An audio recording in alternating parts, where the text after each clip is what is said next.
If you are involved in renting, developing or otherwise selling properties, there are going to be times when the property is left vacant.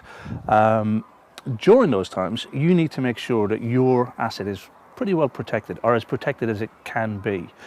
And there's a number of things that a lot of people tend to overlook.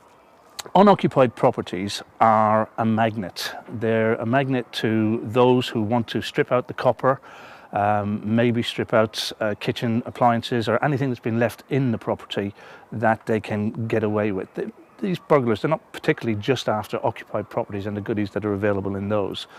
So when your property is empty, there's a number of things that you can do to ensure that it's less likely. I'm going to say less likely because most burglars are opportunistic.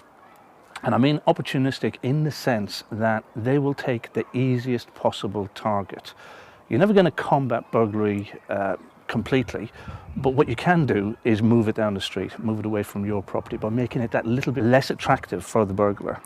So what you want to avoid doing is what a lot of property developers do, and that is they whitewash out the windows, which of course is an open invitation to somebody to say this is an empty property. So where possible, use blinds and drapes, curtains to cover up your windows to prevent people from actually realizing that it's unoccupied. Another thing to do is to put some standing lights on timers so that they come on at various different times upstairs, downstairs and in the hallways, so that people have the impression that the property has actually been left occupied or is occupied.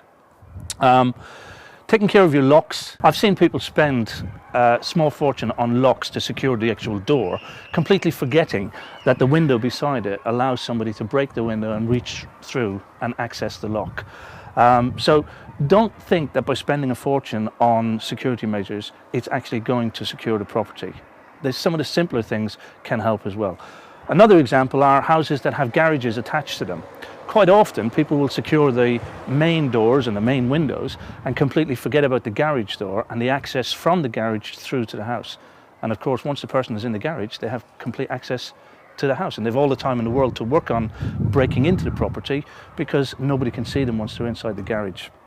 I think another important tip is if the property is unoccupied because you have work being carried out, don't allow the tradesmen to leave their tools behind in the evening.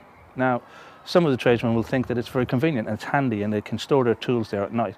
But what you're doing is you're making it more attractive for intruders or burglars to break into your property and cause damage in your property to get to the builder's tools. So I think the key thing is to remember any property can be a magnet to the unsavory types, but you can make your property less attractive and move that problem down the road.